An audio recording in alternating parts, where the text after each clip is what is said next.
ভাস্বতী। আমি পটলগুলো দানা শুদ্ধই রেখেছি। আপনার একটা হামাল দিস্তার মধ্যে রসুন আর আদাটাকে আমি থেতো করে নিয়েছি। পটলগুলো আমি দিয়ে দিচ্ছি এবার লোটে মাছগুলো।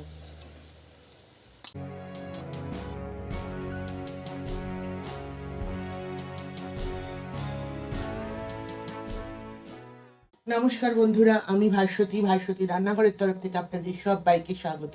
আজ আবার চলে এসেছি একটা নতুন রেসিপি নিয়ে।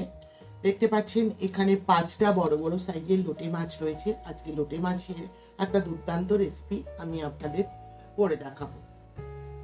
লোটে মাছের এই রেসিপিটা করবার জন্য লোটে মাছ নিয়ে নিয়েছি, তাছাড়া আরও নিয়েছি পটল। এইভাবে লম্বা লম্বা করে একটা পটলকে 4 ভাগ করে কেটে নিয়েছি। একটা গোটা টমেটো বড় সাইজের ছোট ছোট করে টুকরো করে নিয়েছি 3টে কাঁচা লঙ্কা। লঙ্কাগুলোকে আমি এইভাবে দুভাগ করে নিয়েছি মাঝারি সাইজের 2টো পেঁয়াজগুলোকে একদম কিমার মতো কুচো কুচো করে নিয়েছি 1 ইঞ্চি মতো আদা আর রসুনের কোয়া। এবার আমি প্রথমে পটলটা আগে ভেজে নেব। গ্যাস অন করে কড়াই বসিয়ে দিয়েছি। এবার কড়াইতে দিয়ে দিচ্ছি সরষের তেল। তেলটা গরম হয়ে গেছে, আমি কেটে রাখা পটলগুলো এর মধ্যে দিয়ে দিচ্ছি। আমি পটলগুলো দানা শুদ্ধই রেখেছি, আপনারা ইচ্ছে করলে পাকা পাকা দানাগুলো ফেলেও দিতে পারেন। লোটে মাছের ঝুড়ি, লোটে মাছের পাকোড়া, লোটে মাছের ভর্তা অনেক কিছুই আমি আপনাদের শেয়ার করেছি। এইটা একদম সম্পূর্ণ অন্য রকম। আপনারা একবার হলেও এইভাবে লোটে মাছ দিয়ে এই ধরনের রেসিপি করবেন, দেখবেন দুর্দান্ত লাগবে গরম গরম ভাতের সাথে। দিয়ে দিচ্ছি 1/2 চামচ লবণ, আর দিয়ে দিচ্ছি 1/2 চামচের থেকে একটু কম হলুদের গুঁড়ো। এবার নুন আর হলুদ দিয়ে পটলটাকে বেশ ভালো করে সাঁতলে নেব, মানে কি ভালো করে ভেজেই নেব। পটলটা ভালো করে ভাজা হতে থাকুক, তারপর আমি ফিরে আসবো।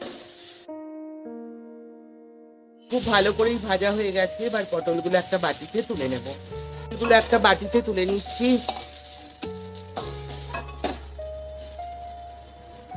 এবার এই কড়াইয়ের মধ্যে আর একটু সরষের তেল দিয়ে নেব। দিয়ে দেবো সামান্য একটু কালো জিরে। 1 চামচের 4 ভাগের 1 ভাগ কালো জিরে দিচ্ছি।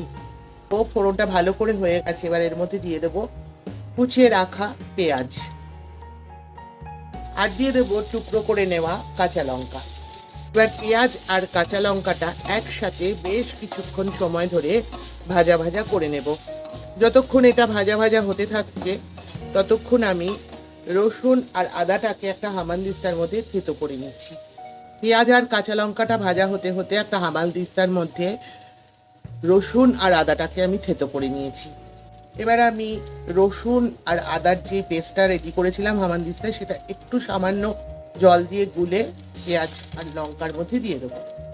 সামান্য একটু জল দিয়ে গুলে নিয়েছি, এর মধ্যে দিয়ে দিলাম। সামান্য একটু জল দিয়ে আদা আর রসুনের পেঁয়াজের সাথে কাঁচা লঙ্কার সাথে ভালো করে কষাতে থাকবো।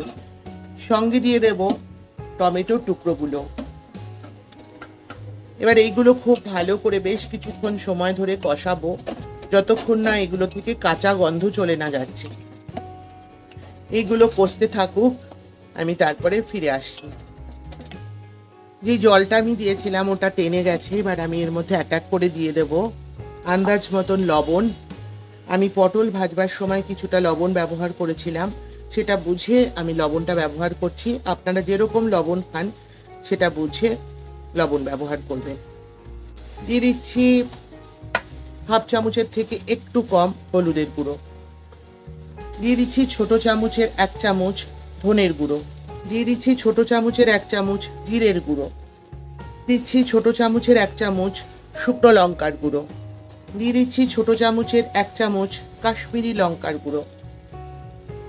এবার সব মশলাগুলো পেঁয়াজ, রসুন, আদা, কাঁচা লঙ্কা সবকিছুর সাথে একসাথে মিশিয়ে একটু কিছুক্ষণ সময় ধরে নাড়াচাড়া করে নেব।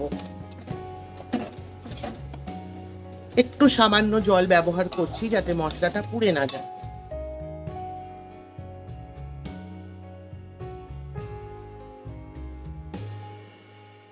এবার আমি এর মধ্যে দিয়ে দিচ্ছি ভেজে রাখা পটলগুলো। পটলগুলো মশলার সাথে একটু কিছুক্ষণ ধরে কষিয়ে নেব। পটলটা ভালো করে মশলার সাথে কষানো হয়ে গেছে। এবার আমি ধুয়ে পরিষ্কার করে রাখা যে লোটে মাছটা ছিল সেটা এর মধ্যে ছেড়ে দেব। আমি দিয়ে দিচ্ছি এবার লোটে মাছগুলো। একটু হালকা হাতে একটু ওপর নিচ করে দিচ্ছি যাতে মাছগুলোর গায়ে মশলাটা একটু লেগে যায়।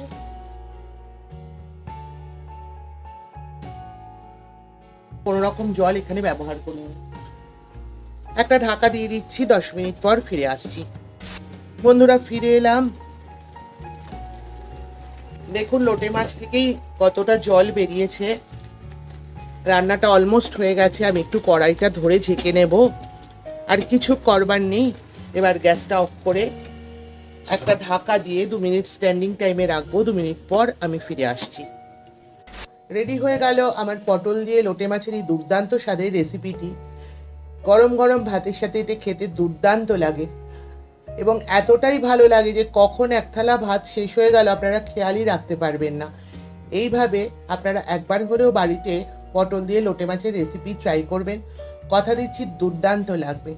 আমার এই রেসিপিটি যদি ভালো লাগে তবে অবশ্যই লাইক করবেন, শেয়ার করবেন, আমার চ্যানেলটিকে সাবস্ক্রাইব করে পাশে থাকা বেল আইকনটিও ক্লিক করবার অনুরোধ রইল। ভালো থাকবেন, সুস্থ থাকবেন। আজ আসি, আবার দেখা হবে এরকমই কোনো রেসিপি নিয়ে আপনাদের সঙ্গে। ততক্ষণের জন্য টাটা।